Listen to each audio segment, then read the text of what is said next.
Bonjour à tous, bienvenue pour le premier épisode de S'entreprendre, le podcast pour les entrepreneurs qui ont envie d'approfondir la connaissance de soi et qui entreprennent pour s'entreprendre, donc c'est-à-dire se développer, monter en compétences et encore mieux se connaître. Je suis très content de faire ce premier épisode, ça fait longtemps que je le reporte, ça fait longtemps que j'ai envie de le faire, ça fait des mois, et j'ai trouvé enfin le bon moment aujourd'hui pour le faire. Donc on est le 8 avril, lundi 8 avril. Peut-être qu'il sortira cette fin de semaine, peut-être la semaine d'après, le temps que je fasse la cover, tous les trucs un peu marketing pour booster la visibilité. Je suis très content d'être ici. Je suis Alexis Bouvet. Je suis le CEO et le cofondateur de Growth Hiring et l'animateur du podcast Conseil de Growth. Donc, il y a un podcast que j'anime depuis 2 ans et demi maintenant, que je vais clôturer. Je vais clôturer ce chapitre-là pour justement laisser place à ce nouveau podcast, S'entreprendre. Pourquoi je fais ce podcast? Un peu les questions que je me pose, qu'on se pose.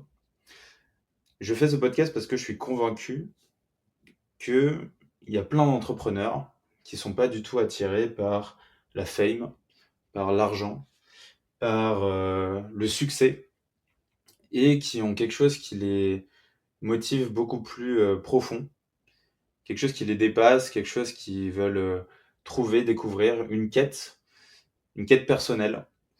Et moi, je suis convaincu que justement, les entrepreneurs entreprennent dans l'objectif de s'entreprendre soi-même et du coup de s'améliorer, de se découvrir. Donc il y a un aspect un peu spirituel, philosophique dans tout ça. Pourquoi je fais ce podcast? Tout simplement, ça me permet de documenter aussi mon aventure entrepreneuriale. Donc il y a un côté, effectivement, où je le fais tout simplement pour moi. C'est quelque chose qui me permet de structurer mes pensées, de noter mes enseignements. C'est un truc que je fais d'habitude, que j'écris dans un journal. Là, je le fais maintenant sur mes notes iPhone. Donc, je fais tous les enseignements de la semaine. Et donc, je me suis dit que ce serait l'endroit parfait aussi pour les partager pour d'autres. Je le fais pour moi aussi dans le sens où j'ai envie de documenter tout ce qui m'arrive, tout ce qui se passe, pour cristalliser ma pensée, peut-être pour revenir dessus plus tard. Et je le fais aussi pour les autres. C'est aussi l'objectif principal pour tout simplement les entrepreneurs qui hésitent à se lancer, mais qui le savent, qui veulent entreprendre, mais qui ne savent pas par où commencer. Pour les personnes qui ont déjà entrepris, se sont lancées, mais ont des doutes, des réflexions, ont des questionnements et ne savent pas par où commencer pour y répondre. Et finalement, ceux qui sont déjà bien avancés, qui ont voilà, vécu énormément de choses et qui ont peut-être besoin de prendre du recul, se reposer d'autres questions, rechallenger leur vision pour voir s'ils sont quand même dans la bonne direction. Je fais ça aussi pour partager mes enseignements, partager les choses que j'apprends. Moi, j'ai une envie profonde d'aider les autres, de partager ce qui m'arrive au quotidien. Si ça peut aider, si ça peut inspirer, si ça peut faire en sorte que les personnes progressent, moi, c'est ce qui m'anime. Ça me permet de mieux me connaître. Le fait de faire cet exercice, mine de rien, c'est quelque chose qui me permet de faire une grosse introspection, de structurer tout ça pour le partager au final. Ça me permet d'améliorer mon apprentissage, ma montée en compétences, tout simplement sur la prise de parole, sur l'expression, sur la visibilité, comment se mettre en avant. Ça me permet aussi de briser le plafond de verre que j'ai pu avoir du coup il y a quelques mois sur la création de contenu. Donc comme expliqué, j'ai un podcast que j'anime depuis 2 ans et demi, c'était un format très interview. Donc je parlais avec d'autres entrepreneurs à succès, des Benoît Dubos, Kevin Dufresne, Guillaume Houbèche par exemple de l'Emlist. Donc j'ai fait là on va arriver quand même au 100e épisode, donc il y a un cap assez symbolique. Mais j'avais envie de passer dans une autre dimension où j'avais plus envie d'interviewer les personnes que j'admirais et qui m'inspiraient, mais de passer dans une autre dimension et de partager justement mes expériences, mes expérimentations pour inspirer d'autres. Ça me permet aussi sur cette création de contenu que je fais pas mal aussi sur LinkedIn, donc je publie pas mal sur le monde du recrutement, j'en reviendrai pour expliquer ce que fait Growth Hiring, donc l'entreprise que je gère avec Hugo et Marilou. Donc petite dédicace à eux, avec qui j'entreprends depuis bientôt 3 ans. Et je documente énormément ce qu'on fait sur le monde du recrutement, aussi sur l'entrepreneuriat, mais je me sens limité sur ma capacité à partager et à véhiculer réellement ce que j'ai au fond de moi, réellement qui je suis. Et en fait, il y a toujours un fossé en fait, que je trouve lorsqu'on publie sur LinkedIn. En fait, il y a un fossé entre ce que les gens voient, l'information qu'on véhicule et la réelle pensée, la sincérité qu'il y a à l'initial dans le message. Ça me permet aussi d'apporter de la valeur et partager des sujets de réflexion que moi je peux avoir, des sujets de réflexion que vous pouvez avoir aussi, sûrement, où vous retrouverez sûrement dans mes questionnements. Et également, j'aimerais inviter sur ce podcast, donc là, c'est pas encore prévu, c'est pas encore fait. Donc ce podcast, ce premier épisode est le premier volet d'une longue série d'épisodes. Et il y aura sûrement des épisodes avec d'autres entrepreneurs, donc des copains entrepreneurs. J'inviterai les copains premièrement pour partager justement cette réflexion, cette philosophie autour de entreprendre pour s'entreprendre soi-même. Qu'est-ce que je veux dire par là? Entreprendre pour s'entreprendre. Tout d'abord, c'est quoi entreprendre? Déjà pour moi, entreprendre, c'est passer à l'action, mettre en place des actions sur un projet. Définition simple, je ne sais même pas si c'est la définition du Larousse, mais pour moi, voilà, c'est passer à l'action sur un projet. Il peut y avoir plusieurs types de projets. On peut avoir un projet professionnel, c'est le premier auquel on pense quand on pense à l'entrepreneuriat. Projet professionnel, on va créer une boîte, on va créer un projet, on va s'associer, on va commencer à trouver des premiers clients. On entreprend des choses, on crée des choses from scratch, de rien, et d'une idée vient un business. On a d'autres projets qui peuvent être personnels. Des projets, par exemple, de vie, tout simplement acheter un appart, changer de localisation, déménager, je sais pas, voyager, partir à l'étranger pendant quelques années. Tout ça, ce sont des projets aussi. Et il y a aussi des projets qu'on peut avoir, des projets sportifs, des challenges qu'on va se mettre. J'en parlerai, moi je fais en ce moment un triathlon. Je prépare un triathlon, donc voilà, c'est un projet sportif que je me suis fixé. Et pareil, je mets en place des actions et un plan d'action pour aller atteindre cet objectif. On peut avoir aussi des projets artistiques, où on va mêler de la créativité, l'art, qu'on va pouvoir véhiculer et partager à d'autres. Donc au final, l'entrepreneuriat, j'ai pas envie de le focaliser, le contenter seulement au business, mais plutôt entreprendre des choses, entreprendre des projets de vie. Entreprendre, en fait, on le fait tous les jours dans notre quotidien. En fait, on s'en rend pas forcément compte. Et je pense que c'est là que j'ai envie de remettre l'accent, c'est que toute action que l'on met en place nous permet de mieux nous connaître et en fait de dépasser nos limites, aller dans des zones où on n'a pas l'habitude d'aller, sortir un peu de sa zone de confort pour au final découvrir des choses nouvelles, que ce soit extérieures, effectivement des connaissances, des choses qu'on apprend, et également des choses nouvelles sur soi-même. S'entreprendre, qu'est-ce que ça veut dire du coup? Entreprendre pour s'entreprendre soi-même. Moi, je mets derrière tout ça la connaissance de soi, mieux se connaître, comment on réagit, les émotions face à des situations, comment on fonctionne, quels sont nos schémas de pensée. Imaginons, je dis n'importe quoi, que j'ai une gestion de crise, que j'ai quelque chose qui se passe dans mon business, ça va pas du tout. Quel va être mon schéma de pensée quand je suis en pleine forme? Quel va être mon schéma de pensée quand je suis fatigué? Comment je vais gérer tout ça? Comment je vais gérer mes émotions? Tout ça, en fait, c'est lié.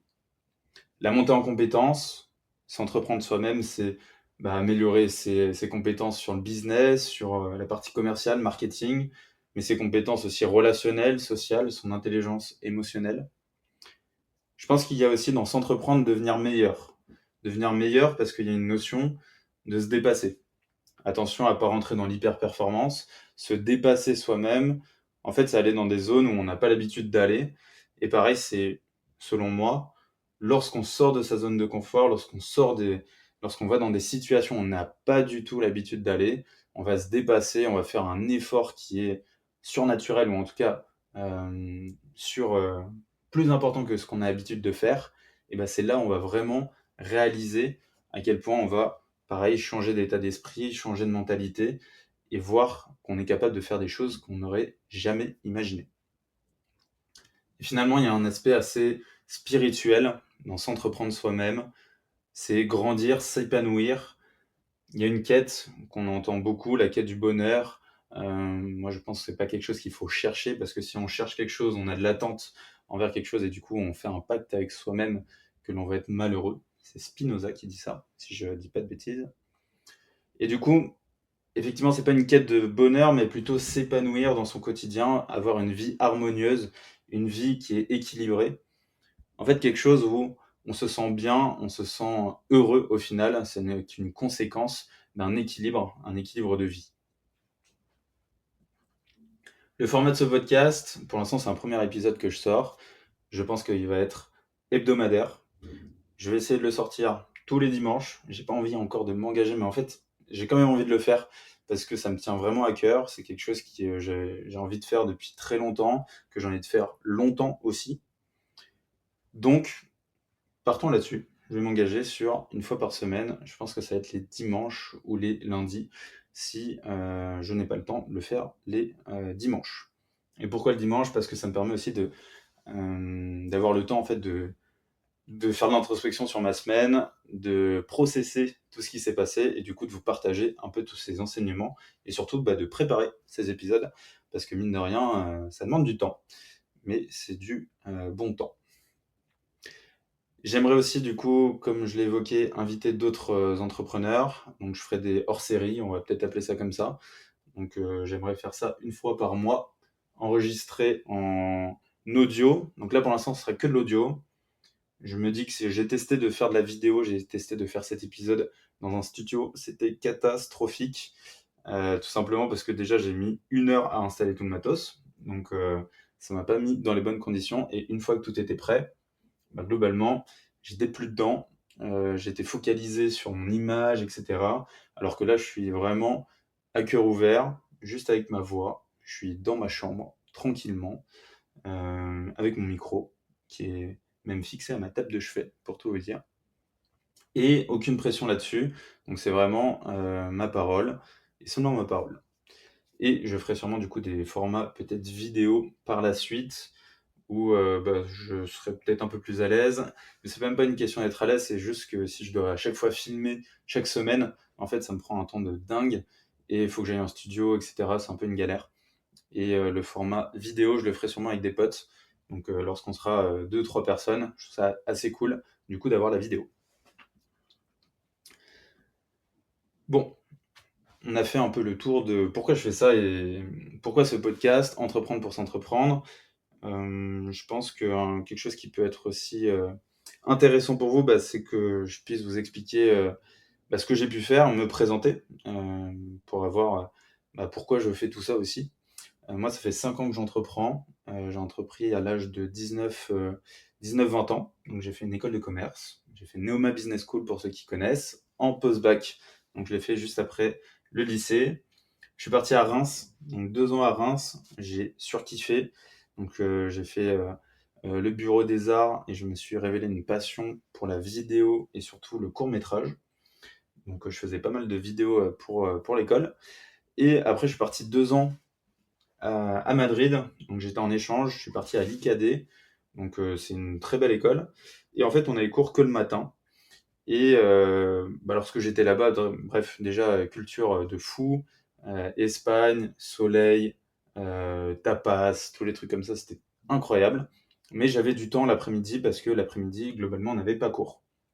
Donc c'est là où j'ai commencé à entreprendre. Je me suis dit pour cette section, d'ailleurs, petite parenthèse, je vais vous parler un peu de ma vie. Malheureusement, c'est un peu obligatoire pour faire un peu les présentations. Mais je voulais pas que ce soit un truc chiant, donc je vais pas aller trop dans le détail des trucs qui sont pas intéressants. Donc je vais essayer d'aller vraiment sur du concret et de l'efficace et de l'actionnable pour vous. Donc présenter les différents projets que j'ai pu faire et surtout ce que ça m'a apporté, qu'est-ce que j'ai appris de tout ça. Je pense que c'est quelque chose qui pourrait vous aider. Donc je continue.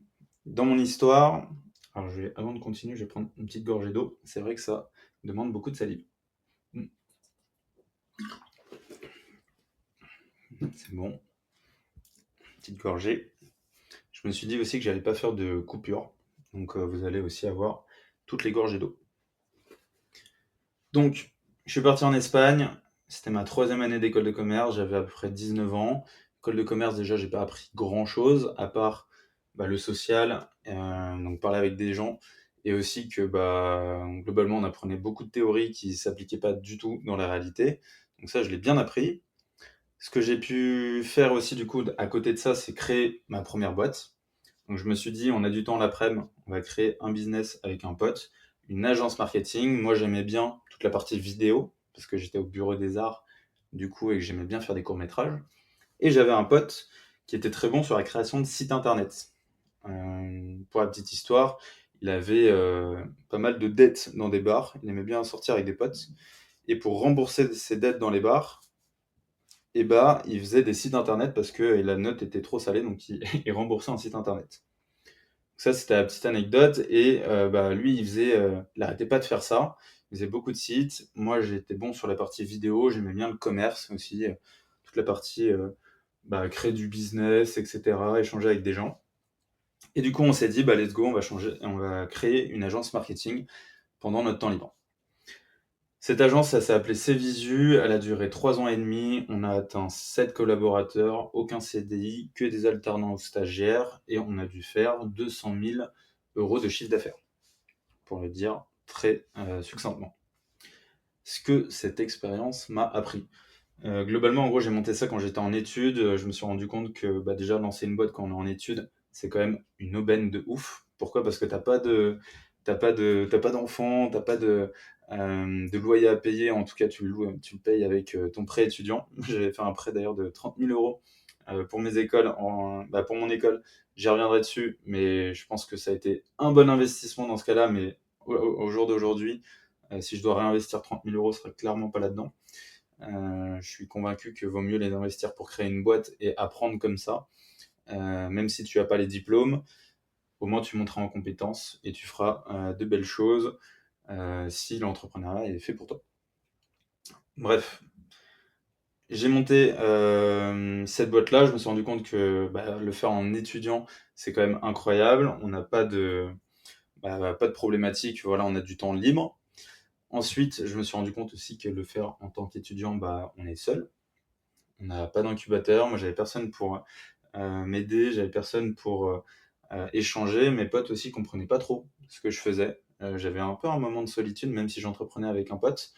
Mon groupe de potes, voilà, avait du mal à comprendre pourquoi, en fait, je n'avais pas cherché le diplôme et j'avais pas cherché un taf après, euh, après l'école, tout simplement. Je me suis rendu compte aussi que j'ai dû faire un choix fort, qui est que j'hésitais à faire un master. Donc mes parents étaient totalement pour faire un master, suivre le schéma classique, et ils me disaient si t'as pas de master, tu réussiras pas dans la vie. C'est une phrase que j'ai bien retenue de mon père. Et cette phrase-là m'a permis en fait d'aller à contre-courant et d'avoir une motivation intérieure qui me disait mais en fait je vais te prouver que en fait tu peux totalement réussir dans la vie mais en contournant un peu le système, ou en tout cas à ta manière, en créant ton propre chemin. Et donc, c'est notamment pour ça que j'ai aussi créé une boîte. Je me suis rendu compte, du coup, parce que j'ai entrepris avec un pote. Donc, c'était un pote d'école. On se connaissait pas plus que ça au début. Après, on s'est rapprochés. Et finalement, ça a mal fini. Voilà, c'est une histoire qui a mal fini. Pourquoi? Pas non plus mal. En vrai, on a arrêté la boîte parce qu'on était totalement désalignés en termes de vision. On n'avait pas la même envie ou ambition business. On arrivait aussi à la fin de notre énergie. Je pense que lorsqu'on passe le cap des 3 ans et demi, si on voit pas la suite, ou si on n'a plus c'est souvent le cap où on n'a plus d'énergie, même dans les couples, c'est souvent ce qui arrive, le cap des 3 ans. Donc c'est peut-être, je sais pas ce que c'est, si c'est mental, si c'est humain, je sais pas s'il y a un pattern énorme, mais en tout cas j'ai l'impression que dans l'amour c'est un peu la même chose. Du coup 3 ans, voilà, c'est là où tu dois avoir de l'énergie encore. Et donc là, c'était compliqué. On n'avait plus d'énergie, on avait des visions différentes. Même la relation, on avait beaucoup de non-dits, on ne se disait pas beaucoup les choses. Ce qui faisait, ça créait des frustrations et même simplement un manque de communication qui fait que finalement, ça a pété. Et un jour, on s'est dit, globalement, ça sert plus à rien, on n'arrive plus à entreprendre ensemble, fermons la boîte. Ça m'a fait prendre conscience que c'était compliqué d'entreprendre avec un pote. Je dirais pas compliqué d'entreprendre avec un pote, mais plutôt que lorsque tu entreprends avec un pote, tu prends le risque de perdre ce pote. Et c'est un peu la conclusion que j'en ai tirée après cette expérience. Je me suis dit, bon bah, fait chier, j'ai perdu un pote, quoi. Dans cette histoire, on était quand même proches, un peu comme une relation qui se passe mal hein, lorsqu'on est en couple. Globalement, tu passes tous tes jours avec cette personne-là et du jour au lendemain, paf, ça se brise et vous vous parlez plus. C'était un peu le même schéma.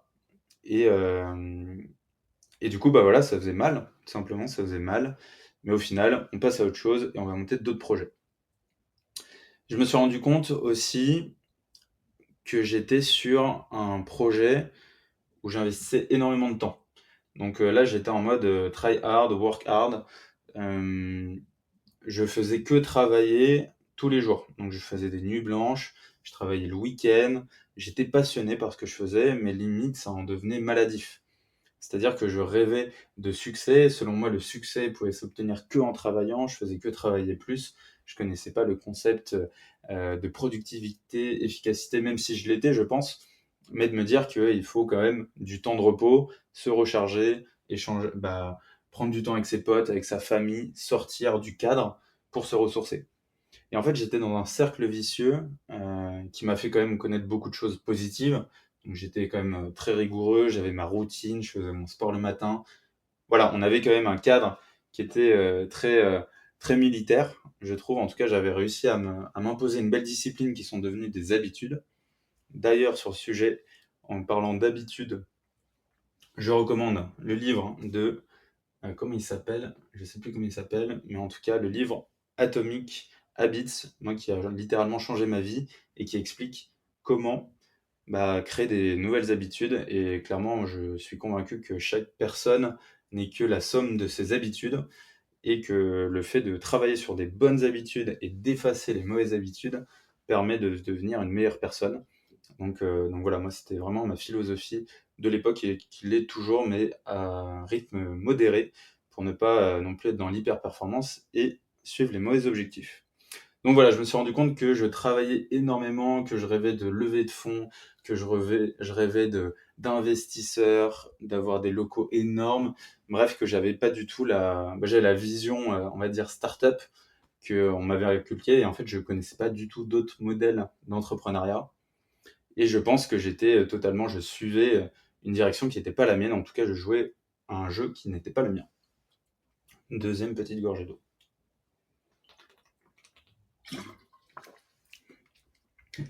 J'ai appris aussi avec ce projet qu'il fallait oser. Oser, en fait, tout simplement, tu t'ouvres des portes. Quand tu entreprends au tout début, tu te retrouves à tout oser. Donc, j'appelais les pages jaunes. J'allais voir, j'étais en stage aussi un moment dans une boîte en Espagne et on avait une idée de faire un projet de cybersécurité et des attaques de phishing avec ma boîte. Et globalement, je suis allé directement parler au CEO de la boîte qui avait monté un Halo Resto espagnol, un truc qu'il a revendu 80 millions. Le mec pesait grave dans le game, quoi. Et du coup, je lui ai envoyé un message en lui disant, voilà, j'ai un projet de cybersécurité, j'aimerais bien t'en parler. Est-ce que on peut se prendre un moment pour voir ça ensemble? Et incroyable le fait juste de oser faire ça. Il m'a dit, carrément chaud, on se retrouve demain, telle heure, dans cette salle, et tu m'expliques le projet. Clairement, j'ai fait une nuit blanche parce que je devais réviser toute la présentation en espagnol. J'ai dû la réciter le lendemain matin. Lui, il a adoré. Il m'a dit let's go, on en parle au CTO. La semaine pro, tu nous refais la même et on voit si on avance ensemble. Moi, j'ai trouvé ça incroyable. Cette personne, je pensais même pas que m'adresser la parole parce que je l'avais jamais rencontré. Et finalement, on fait le point avec le CTO. Tout se passe bien, il adore. Et au final, on se retrouve à faire des attaques de phishing dans toute la boîte et voir en fait toutes les failles de sécurité qui sont humaines selon moi dans la cybersécurité. T'as beau avoir un software hyper puissant ou un service informatique en béton, si les personnes à l'intérieur de la structure ne sont pas alertes, cliquent sur un lien de phishing, ouvrent une pièce jointe qui n'est pas la bonne, et globalement tu peux mettre en péril ta structure. Donc on a fait ces attaques-là, on a regardé tous les départements qui n'étaient pas du tout alerte à tout ça et on s'est retrouvé à former en 3 langues, en français, espagnol, anglais, toute la boîte dans laquelle j'étais le simple stagiaire. Je crois, il y avait 2 stagiaires dans la boîte et il y avait 200 personnes. Donc voilà, c'était vraiment oser. Moi, ça m'a vraiment appris à prendre des risques et oser parler aux gens. Création de contenu, ça m'a mis le pied à l'étrier à créer du contenu sur LinkedIn. Je le faisais pas vraiment de manière très récurrente, mais voilà, on partageait un peu les succès. Et finalement, le dernier apprentissage que ça m'a apporté, c'était des apprentissages plutôt compétences, donc toute la partie commerciale, management, gestion de projet. En fait, tout ça, je connaissais pas du tout avant. En tout cas, en école de commerce, d'ailleurs, on appelle ça une école de commerce alors qu'on t'apprend pas du tout à faire du commerce réellement. Et j'ai compris que en fait, monter en compétences, j'avais beaucoup plus à apprendre en le faisant directement avec ma boîte. Donc voilà pour ce premier chapitre de l'entreprise, l'agence de marketing Cvisu. Je l'ai fermé après, donc liquidation judiciaire, tribunal. Globalement, tu dois aller devant le tribunal, expliquer pourquoi, vu qu'on l'a fait en cessation de paiement. C'est un truc qui a mis du temps, ça a mis 7 mois, c'était hyper compliqué, personne m'avait sensibilisé à ça. Et je trouve que c'est hyper important de le mentionner. La fermeture d'une boîte, c'est très long, alors que l'ouverture, c'est très rapide. Donc vraiment, il faut y penser à 2 fois avant de monter un projet, une structure avec des associés, parce que voilà, la fermer, ça demande du temps. Deuxième projet que j'ai lancé s'appelle Tailleur. Donc ça, c'est une boîte qui fait des costumes à base de matière recyclée. Donc ça, j'ai fait ça avec Paul, que j'embrasse, parce que Paul, c'est un de mes meilleurs potes, c'est encore mon coloc, et on est coloc du coup ensemble, et on a monté une boîte qui fait des costumes, donc des costards, à base de matière recyclée, donc made in Europe. On les faisait en Roumanie, on n'a pas réussi à faire du made in France parce que c'était très compliqué. On faisait sourcer aussi au Portugal et confectionner du coup en Roumanie. On avait fait des prototypes, on en avait fait 4, c'était trop cool, on avait des étoiles dans les yeux, on voulait faire une campagne Ulule, et finalement, ce projet n'est resté que projet, parce qu'on n'a pas réussi à vendre de costumes, parce qu'on n'a pas lancé la campagne Ulule, et en fait ce projet s'est essoufflé. Pourquoi il s'était essoufflé? Ce que ça m'a appris, c'est que déjà premièrement, j'étais pas fait pour le B2C. Donc là, on était sur un autre business, on était sur du B2C. B2C, c'est du produit aussi. Également, c'est dans le secteur de la mode. En fait, le Founders Fit était pas bon du tout. En fait, jamais j'aurais tenu, je pense, 5 ans, 10 ans dans cette boîte-là. En tout cas, j'étais pas la bonne personne. Le concept était très cool. Mon associé était la bonne personne, mais moi, je n'étais pas la bonne personne. Ce que ça m'a appris aussi, c'est que finalement, je pouvais entreprendre avec un pote. Donc j'ai renoué, on va dire, le lien et ma confiance avec cette notion-là, parce que je pensais vraiment que c'était plus possible. Et en fait, dès qu'on met des limites, des fondations qui sont ultra solides dès le début, que l'amitié prime avant le projet et que si jamais l'amitié est impactée, on ferme le projet, ça permet de s'en foutre en fait de la réussite du projet, de l'argent, de tout ça, et vraiment de s'attacher à l'amitié. Bon, c'est des belles paroles de bisounours que je dis là. Beaucoup d'entrepreneurs, je pense, qui s'associent avec des potes, partent avec la même vision. Et finalement, il y en a plein où ça tourne mal. Mais voilà, nous, on avait quand même quelque chose de spécial qui fait que on savait que quoi qu'il arrive, notre amitié était plus importante que le projet. Finalement, dernier enseignement sur ce projet-là, c'est un projet qu'on a fait en side business, et du coup, on ne dédiait pas énormément de temps là-dessus. Et en fait, un projet où on ne dédie pas assez de temps, ça s'essouffle. Donc, on travaille, je sais pas, 2-3 fois dans la semaine. Finalement, on travaille plus qu'1 ou 2 fois. On fait des points, on est en distanciel.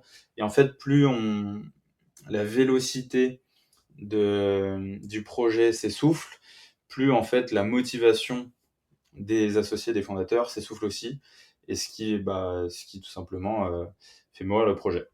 Donc très important, j'ai compris de mettre de l'intensité dans les projets. Troisième projet, conseil de grosse, j'en ai un peu parlé, donc c'est le podcast que j'ai lancé il y a 2 ans et demi. Je l'ai lancé, je vais reprendre une petite gorgée.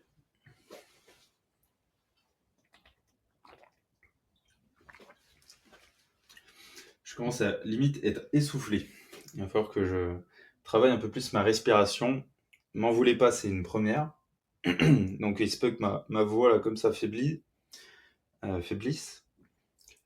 que j'articule aussi moins bien. Donc ça c'est un peu mon défaut. J'articule pas très bien, donc je vais vraiment faire des efforts là-dessus, promis. Et, euh, et que je m'essouffle, tout simplement, parce que je vais aller trop vite ou parce que je respire pas bien. Donc je vais faire un effort là-dessus, contrôler ma respiration pour que ce soit agréable pour vous. Donc conseil de brosse, ce podcast je l'ai lancé il y a 2 ans et demi. Le but de ce podcast c'était d'apporter un maximum de valeur à des entrepreneurs en partageant des méthodes concrètes et actionnables pour générer de la croissance. Simple, efficace, la promesse c'était qu'en 30 minutes, sur un format de 30 minutes, tu puisses avoir une méthode concrète et claire sur une problématique que tu as. Imaginons que je prenne un exemple, une problématique, créer un live LinkedIn. Comment créer un live LinkedIn qui cartonne? Et donc pour ça, je vais aller chercher une personne qui l'a fait plein de fois, qui a eu des résultats monstrueux, et lui dire, est-ce que tu peux préparer une masterclass, donc une méthode concrète, étape par étape, pour expliquer concrètement ce que tu mets en place. Et donc la promesse c'était ça, c'était de ne pas avoir un format trop long. Souvent il y a des formats qui sont très longs. Je prends un exemple Do It Yourself de Mathieu Stéphanie, qui est un podcast que j'adore, hein, mais que je trouvais très prenant à l'époque, parce que grande discussion, après je trouve ça très inspirant. En fait on va pas chercher la même chose. On va chercher, je pense, de l'état d'esprit, de l'inspiration sur ce genre de podcast, alors que le mien, je voulais vraiment le penser comme un podcast qui apporte un maximum de valeur en un minimum de temps. J'ai interviewé du coup plein de grands noms, je les ai expliqués, j'en ai parlé un petit peu au début, j'ai fait des rencontres qui étaient formidables. Je me suis rendu compte que tout le monde était accessible aussi. C'est fou parce qu'il y avait des personnes, jamais j'aurais osé leur envoyer un message, et le podcast c'était un prétexte pour échanger avec eux. Donc vraiment, je crois que ça a été un des plus gros hacks business et apprentissage, parce que mine de rien, chaque épisode que je faisais, c'était souvent une problématique que moi j'avais dans mon business ou que je pouvais retrouver dans d'autres business, mais globalement ça m'aidait moi-même. Donc j'avais une problématique, j'allais me dire mais qui est l'expert qui va pouvoir m'aider là-dessus? Et donc là c'était un régal, parce que j'avais une masterclass complète sur le sujet. Donc j'invite tout le monde à tester de lancer un podcast, vous allez faire des rencontres de ouf, apprendre énormément, améliorer votre prise de parole, gagner en visibilité, et tout ça, globalement, si c'est bien processé, moi j'arrivais à faire en sorte qu'un épisode me prenne à peu près 1 heure et demie à 2 heures dans la semaine, parce que j'avais une monteuse, parce que voilà, il y avait tout qui était bien processé pour que ça roule tout seul.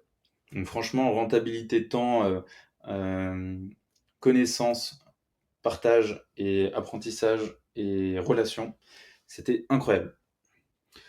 Ça m'a appris aussi que l'interview, le format interview était intéressant, mais n'était pas celui que je voulais exploiter au maximum. Je me rends compte que le format, comme je suis en train de le faire là aujourd'hui, il est beaucoup plus authentique, c'est un format qui me correspond mieux. C'est le format en fait où je me sens ultra aligné, c'est le format où j'ai envie de partager, c'est le format où je kiffe. Là, en vrai, je souffle un petit peu, je galère, mais je suis en plein kiff. Ça me fait trop trop plaisir. Je vais pas réécouter cet épisode parce que je vais pas réécouter mes épisodes, mais j'espère que ça se ressent en tout cas. J'espère que vous l'entendez et vous le ressentez aussi. Finalement, ce podcast, je vais l'arrêter parce qu'il a fait son temps. J'hésitais à faire les épisodes là comme je suis en train de les faire sur ce podcast-là, mais je pense que ce serait une erreur. Ce podcast est arrivé à une belle fin, donc ça sert à rien de continuer sur un truc qui va être différent. Je préfère ouvrir un nouveau chapitre. Peut-être que je vais perdre un peu en audience, peut-être que j'aurai que 3-4 écoutes, mais je m'en bats les couilles totalement, parce que je pense que faire un nouveau projet, ça a beaucoup plus de sens, faire un contenu qui nous font kiffer, et peu importe le nombre d'audience, je suis convaincu que si on fait un contenu qu'on aime, qui nous plaît et dans la durée, logiquement il y aura les fruits avec. Et encore, les fruits pour moi, c'est beaucoup plus partager et structurer ma pensée, que d'avoir un nombre d'écoutes ou d'abonnés qui m'importe peu. Même si ça met en valeur la santé du podcast, et en tout cas l'impact qu'il va pouvoir avoir. Finalement, l'ultime projet sur lequel je suis à 200%. Il s'appelle Growth Hiring. Growth Hiring, c'est un projet qu'on a créé avec Hugo et Marilou. Donc on est 3 associés. Tous les 3, en fait, de par nos expériences, on vient du milieu du growth, on a testé le growth dans des entreprises.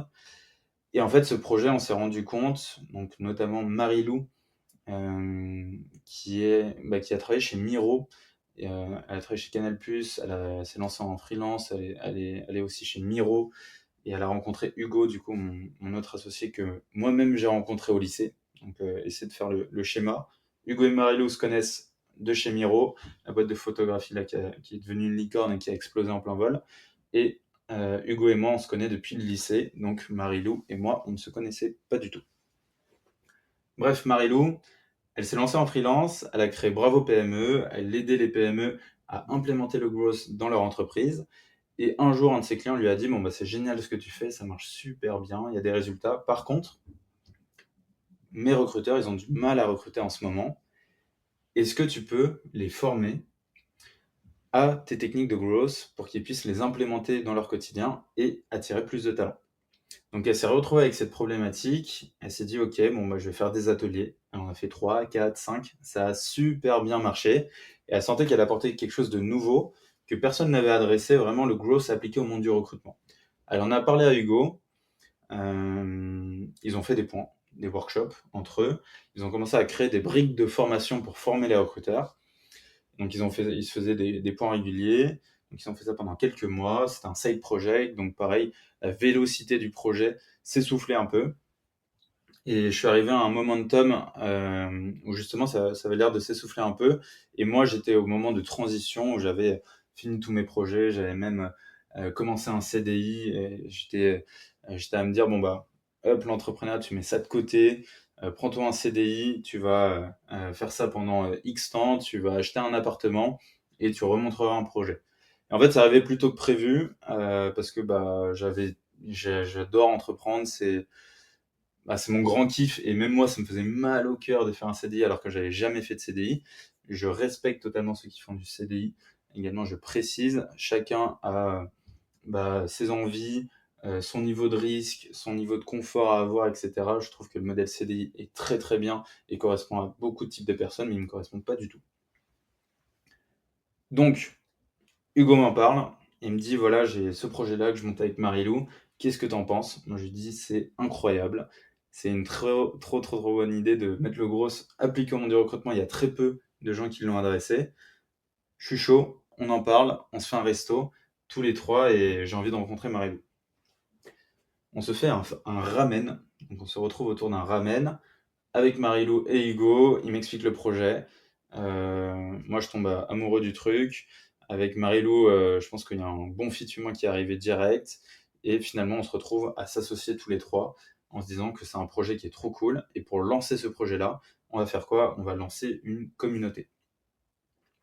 Donc on a créé le projet à partir d'une communauté, on a évangélisé nos méthodes, on a expliqué comment on ferait en tant que recruteur en utilisant du growth. La communauté, elle a pris très vite, c'est une communauté sur Slack. En 1 mois et demi, on a eu à peu près 1500 membres. On a commencé à faire des lives, des webinaires sur LinkedIn, etc. Et pareil, on a eu 1000 inscrits. Bref, on avait un market fit, tout le monde était intéressé, la communauté arrêtait pas de s'agrandir. Nous, on faisait beaucoup d'interviews, donc on échangeait avec des centaines et des centaines et des centaines de recruteurs pour au final comprendre que le monde du travail était en constante évolution, que le monde du recrutement devait s'adapter, et que les premiers touchés, c'était les recruteurs qui n'étaient pas dans les bonnes conditions et qui n'avaient pas du tout ces méthodes parce qu'ils avaient pris un train de retard sur la digitalisation, vu que le marketing, la vente, je pense que le marketing et la vente ont à peu près 5-6 ans sur le recrutement, et le marketing et la vente en France ont déjà 3-4 ans de retard sur les States. Donc ça fait à peu près un 8 ans de retard sur les States avec le recrutement. On s'est dit qu'il y avait un truc, on a commencé à créer des parcours de formation pour les recruteurs indépendants. Ensuite, on a basculé, on a aidé les cabinets de recrutement, et on a réussi à former plus de 600 personnes. On a été certifié organisme de formation par Calliope. on a également recruté beaucoup de personnes, donc des coachs qui sont des formateurs avec nous.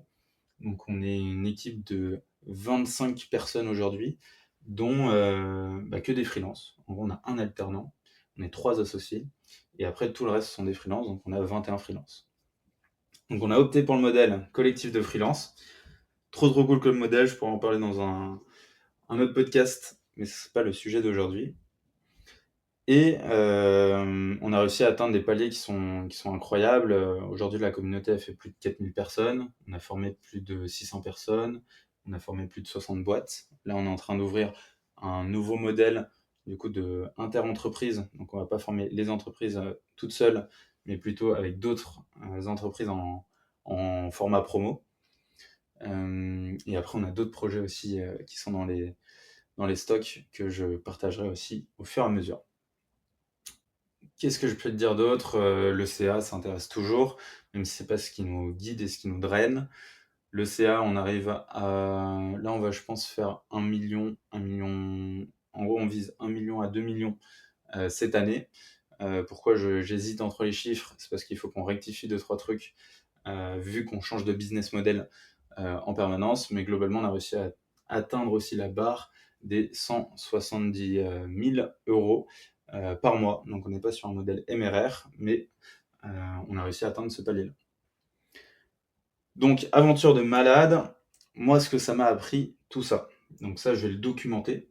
Donc il faut bien retenir ce projet, c'est ce que je vais documenter au fur et à mesure. Et globalement, ce que ça m'a appris, c'est que entreprendre et créer un projet à partir d'une communauté, c'est game changer, c'est vraiment quelque chose qui permet d'avoir directement son marché en face de soi, échanger avec, co-construire les offres et surtout avoir un asset long terme qu'on va pouvoir utiliser sur de la com, sur des événements, même poser des questions sur les prochains business models. Voilà, c'est vraiment un truc qui a un avantage concurrentiel mais considérable. Ensuite, l'importance de la relation entre associés. Pareil, Hugo, c'était un de mes potes de lycée. On était dans la même classe qu'avec Paul. Donc, mon pote avec qui j'ai fait les costumes à base de matières recyclées. Et donc, ça me prouve qu'on peut encore entreprendre avec ses potes. C'est possible, et Marilou est devenue une pote aussi.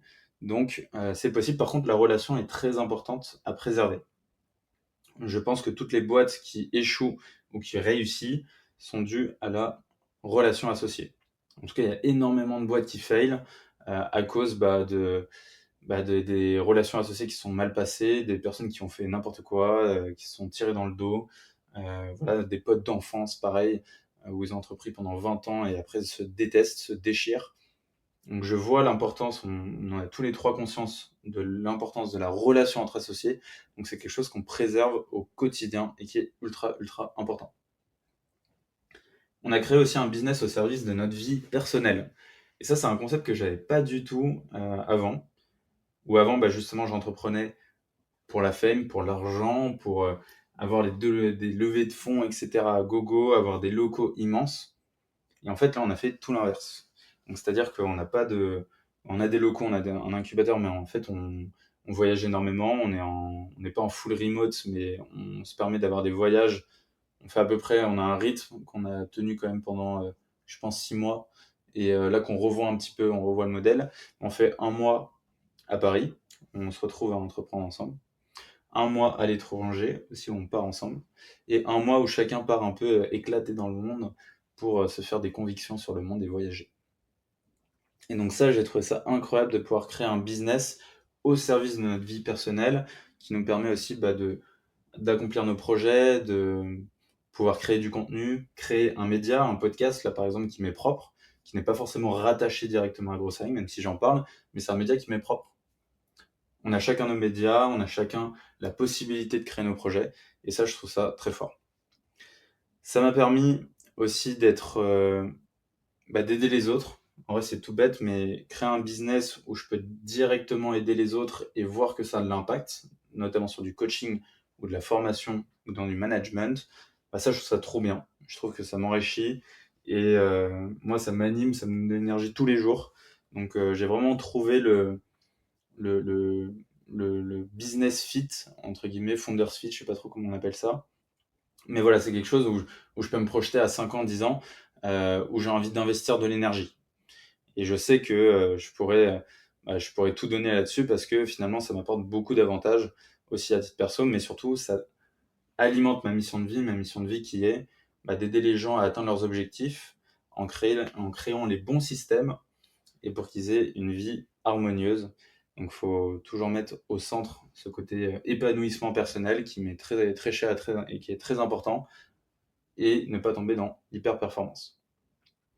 Ça m'a permis de me rendre compte que l'éducation aussi, c'est quelque chose qui me passionne. Je pense que ça vient, là j'y pense, du coup, en parlant un peu tout seul derrière ce micro. Je me rends compte que l'école de commerce, l'enseignement que j'ai pu avoir n'était pas l'enseignement que je, que je rêve d'avoir aujourd'hui ou que je rêverais d'avoir pour mes enfants, par exemple, si on part sur des sujets comme ça. Et je pense que l'éducation, l'enseignement, il faut qu'il change. C'est très compliqué de le faire changer parce qu'il y a tout un énorme système qui a été mis en place et qui permet aussi d'avoir des enfants qui ont beaucoup de chance d'aller à l'école. Mais je pense que les compétences d'aujourd'hui, notamment du monde du travail, évoluent énormément, évoluent très vite. Et en fait, on doit s'adapter à ça. Et le système éducatif comme il est aujourd'hui ne permet pas du tout de s'adapter à ça. Donc il y a une vraie volonté, je pense, au fond de moi, de partager, d'éduquer, d'enseigner. Et c'est quelque chose aussi qui alimente d'autres projets que j'ai en tête. Ça m'a permis d'atteindre des paliers que j'avais jamais atteints. Donc on a un peu parlé, le fait d'avoir 25 personnes dans la structure, un beau chiffre d'affaires, des beaux prévisionnels, euh, une vie, un style de vie qui est quand même relativement différente de ce que je pensais vouloir et pour rien au monde je changerais. Ça m'a permis de dégager du temps pour ma création de contenu, comme je suis en train de le faire là. Ça m'a permis aussi de déléguer, de dégager du temps pour des projets personnels, c'est ça que je voulais dire. Des projets personnels, donc des projets sur lesquels j'entreprends aussi, du coup, à ma manière, qui vont être, par exemple, là, j'ai fait un jeûne de 4 jours. C'était quand? C'était en, en décembre, décembre 2023, donc c'était il n'y a pas très longtemps. Jeûne de 4 jours pour voir ce que ça fait de ne pas manger pendant 4 jours. Et franchement, on survit, hein. Je pensais pas que je pouvais survivre comme ça, à ne rien manger. Je buvais de l'eau quand même. Mais ouais, on faisait des marches dans la forêt pendant 4 heures. Donc c'était assez fou. Et ça m'a beaucoup appris sur la nutrition, comment mon corps réagit, comment il consomme les nutriments. J'ai pu faire aussi un stage de méditation en Inde. Donc je suis parti en Inde pendant 10 jours. J'ai fait 10 heures de méditation par jour pendant 10 jours et tout ça dans le silence. Donc pas le droit de parler. Seulement dans mes pensées, réveillé à 4h30 du matin au gong. C'était une expérience qui était incroyable. Je pense que pareil, j'en reparlerai dans un autre épisode. Et, euh, et ouais, ça m'a bouleversé. Ça m'a bouleversé, ça m'a fait comprendre ce que c'est que l'art de vivre, que j'étais pas du tout drainé par les bons objectifs, que je m'égarais sur certains aspects, que même quand on entreprend, en fait, on a notre ego qui va se gonfler, on va vouloir, on se sent un peu meilleur que les autres, alors qu'à l'inverse, faudrait donner, faudrait répartir ce qu'on a, ce qu'on fait, voilà, donner aux autres. Ça m'a permis aussi de comprendre qu'il y a énormément de choses qui nous impactent, qui nous font souffrir indirectement, qui nous font aussi agir de manière inconsciente. Et ces 10 jours de méditation ont fait une sorte de chirurgie dans mon cerveau et m'ont permis de reconnecter déjà avec le moment présent et surtout d'être dans l'action pensée, dans l'action rationnelle et non inconsciente. Donc ça permet d'avoir le contrôle, gagner en clarté. Et c'était vraiment spectaculaire. Franchement, ça m'a changé la vie, honnêtement. Et je pourrais en faire un épisode, je pense, complet aussi. Autre projet perso que j'ai en ce moment, donc j'en ai parlé, triathlon qui a lieu le 5 mai à Lacano, que je fais avec Hugo, du coup mon associé, et d'autres potes. Donc ouais, en gros, entraînement de 3 mois, donc du sport quasiment tous les jours, ça fait 10 heures de sport par jour. J'avais l'habitude de faire un petit peu de sport dans mon quotidien, 10 à 15 minutes.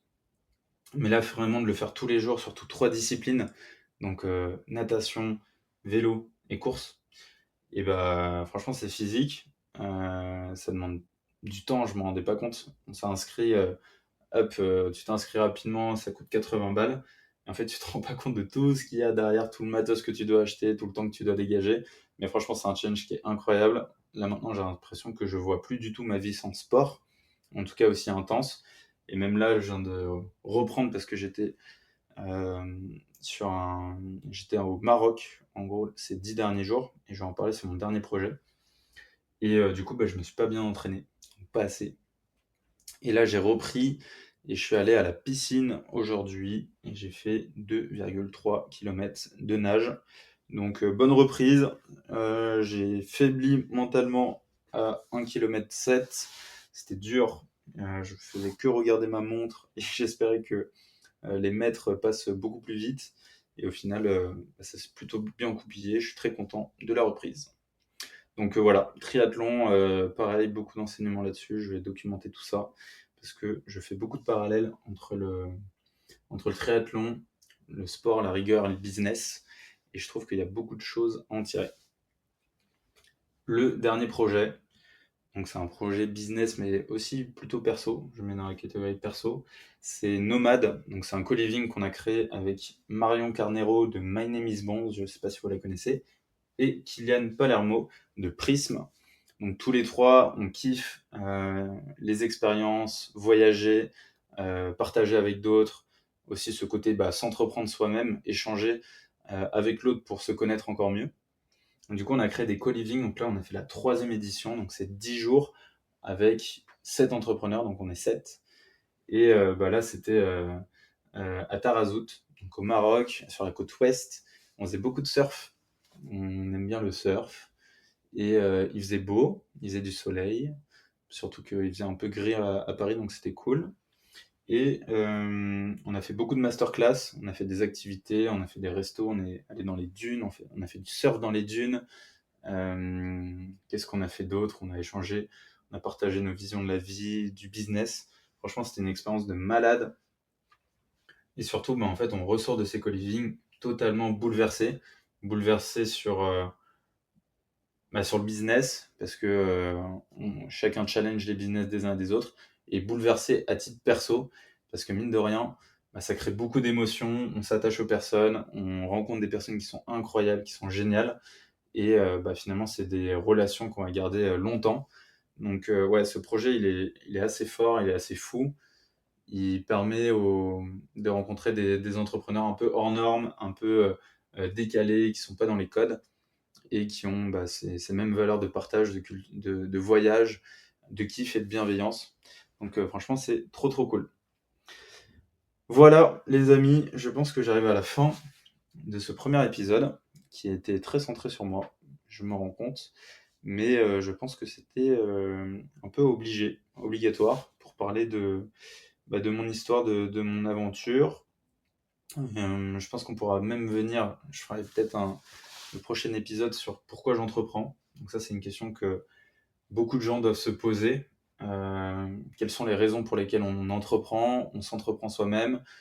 Est-ce qu'on le fait par volonté profonde d'aider les autres? Est-ce qu'on le fait pour l'argent, pour la fame? Est-ce qu'on le fait parce que on a un trauma d'enfance qui nous a poussé à nous dépasser? Voilà, il y a beaucoup de choses, il y a beaucoup de moteurs, et je pense que ces moteurs évoluent aussi avec le temps. Donc ça pourrait être un épisode que je ferai. Et bah voilà, je suis trop content de ce premier épisode, je suis content de l'avoir fait, je vais bouger le cul pour créer ce contenu. Donc c'est le premier épisode d'une longue série, donc je suis trop trop content. N'hésitez pas à me dire en commentaire, je dis pas ça pour vous faire des commentaires, etc. Et faire monter le podcast, même si c'est une conséquence qui est fort agréable si ça peut aider plein de gens. Mais n'hésitez pas à me faire des commentaires ou à m'envoyer des messages sur LinkedIn, tout simplement pour me donner des retours. Ça va être hyper important pour moi. Retour sur l'articulation, ça j'imagine que vous allez le mettre directement, c'est sûr. Le souffle et tous les trucs. Donc ça c'est plutôt la forme. N'hésitez pas à me dire aussi sur le fond, des sujets sur lesquels vous voulez que je traite, qu'on parle, les sujets voilà, qui vous viennent en tête, de réflexion, peut-être plus philosophiques, moins opérationnels, et encore, on peut parler d'opérationnel un peu. Et voilà, des messages de force aussi, ça ferait plaisir. Et puis voilà, je crois que j'ai fait le tour. Je vous fais des gros bisous, passez une bonne soirée. Je sais pas quel jour on sera quand vous écouterez ça, mais en tout cas, ça fait plaisir. Ciao!